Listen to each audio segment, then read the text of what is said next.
सिवान का हॉन्टेड कब्रिस्तान। रात को यहाँ रुके तो लौटना नामुमकिन। The most haunted graveyard of Bihar. क्या आपने कभी ऐसे कब्रिस्तान के बारे में सुना है जहाँ लोग दिन में तो जाते हैं लेकिन रात में कोई झांकने की हिम्मत तक नहीं करता, जहाँ रात को सिर्फ चीखें सुनाई देती है, औरतों की, बच्चे की, लेकिन दिखता कोई भी नहीं। मैं बात कर रहा हूँ बिहार के सिवान जिले की उस कब्रिस्तान की जहाँ के किस्से सिर्फ अफवाह नहीं है। यहाँ लोगों ने अपने होश खोए हैं, अपनी जानें गंवाई हैं और शायद आत्माओं का भी सामना किया है। आज हम इस वीडियो में जानेंगे इस कब्रिस्तान की डरावनी सच्चाई, वहाँ हुई हकीकत की घटनाएं और साइंटिफिक नजरिया, और सबसे बड़ा सवाल, क्या ये सिर्फ वहम है या वाकई में कुछ है वहाँ। ये कब्रिस्तान सिवान जिले के बघौरा इलाके में मौजूद है और लोगों की माने तो ये करीब 150 साल पुरानी कब्रिस्तान है। ये कब्रिस्तान तो वैसे मुस्लिम समुदाय के लिए बनाया गया था, लेकिन इसमें कई अज्ञात कब्रें भी हैं,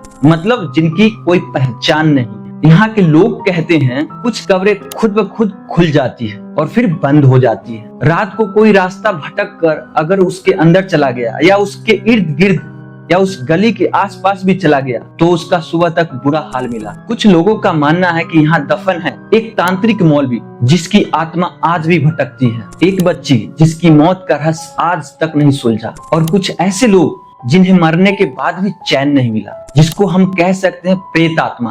अब चलते हैं ट्रू इंसिडेंट, अब आते हैं उन सच्ची घटनाओं पर जो इस कब्रिस्तान को हॉन्टेड बनाती है। केस नंबर 1, सफेद साया औरत का। 2021 की सर्द रात 3 लड़के एक बाइक से उसी रास्ते से जा रहे थे जिस रास्ते पर कब्रिस्तान पड़ता है। अचानक एक सफेद साड़ी पहने औरत रोड के बीचों बीच आ जाती है और जैसे ही उन्होंने ब्रेक मारा, औरत अचानक से गायब और बाइक का एक्सीडेंट हो गया। उसके बाद वो तीनों लड़के जल्दीबाजी में उठकर बाइक स्टार्ट करने की कोशिश किए, बाइक स्टार्ट नहीं होती है। बाद में पता चला कि उस जगह पर 5 साल पहले एक औरत की संदिग्ध मौत हुई थी, लाश इसी कब्रिस्तान के पास मिली थी। अब आते हैं केस नंबर 2 पर, रात में कब्र खुद ब खुद खुलना। गांव के एक बुजुर्ग ने बताया कि उन्होंने एक बार देखा एक ताजा बनी कब्र रात को धीरे धीरे खुल रही थी, लेकिन वहाँ कोई इंसान नहीं था। जब वो पास गए तो उन्हें ऐसा लगा जैसे किसी ने जोर का धक्का मारा हो, लेकिन वो पलट के देखते हैं तो वहाँ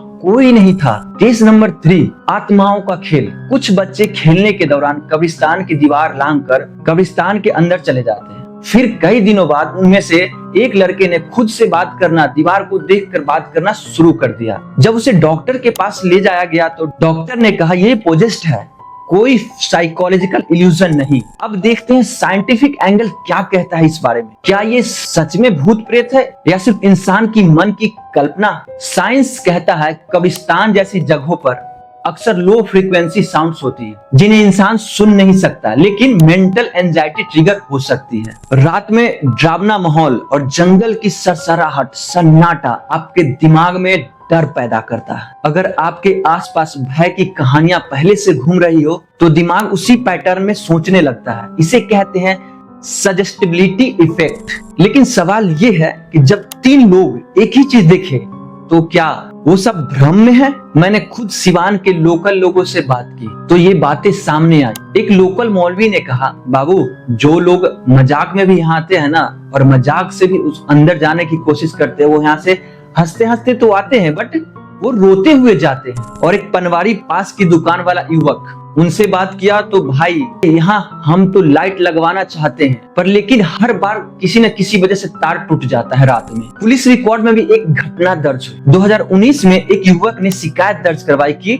उसके ऊपर किसी ने साया किया है। हालांकि पुलिस ने इसे मानसिक भ्रम बताकर केस को खत्म कर दिया, लेकिन गांव वाले आज भी उस लड़के को भूत का शिकार कहते हैं। अब सवाल ये उठता है, क्या ये सच में हॉन्टेड है या बस इंसानी डर, कहानियां और दिमाग की चालाकी। देखो, भूत अगर होते हैं तो सबको दिखते, लेकिन अगर कहानियां इतनी मजबूत हो तो इंसान उन्हीं को जीने लगता है। और फैक्ट्स कहते हैं हाँ घटनाएं हुई हैं, कोई कंफर्म प्रूफ नहीं है कि यहाँ आत्माएं ही हैं, लेकिन सैकड़ों लोग जब एक ही जगह को हॉन्टेड कहते हैं और रात में किसी की हिम्मत नहीं होती अंदर जाने की, तो सवाल उठता है डर झूठा है या वो साया जो वाकई में सच है। अगर आप इस कब्रिस्तान के पास रहते हो या यहाँ कभी गए हो तो नीचे हमें कमेंट में जरूर बताएं और आपने क्या महसूस किया हमसे शेयर कीजिए।